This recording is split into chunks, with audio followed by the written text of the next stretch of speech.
শহীদের হত্যার বিচার নিশ্চিত করার জন্য চেষ্টা করবে ইনশাআল্লাহ। আমরা বলতে চাই আপনারা সুষ্ঠু বিচার করুন।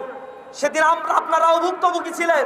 শাপলার ওই সময়ে গণহত্যা পরবর্তী মানুষ ফুঁসে উঠেছিল, হাসিনা বিরোধী মনোভাব মানুষের মধ্যে ছিল, কিন্তু রাজনৈতিক দল হিসেবে আপনারা সেদিন বিরোধী দলের যে ভূমিকা পালন করার দরকার ছিল বিন্দুমাত্র ভূমিকা পালন না করে সরকারের সাথে আতাত করে সেদিন রাজনীতি আপনারা করেছিলেন।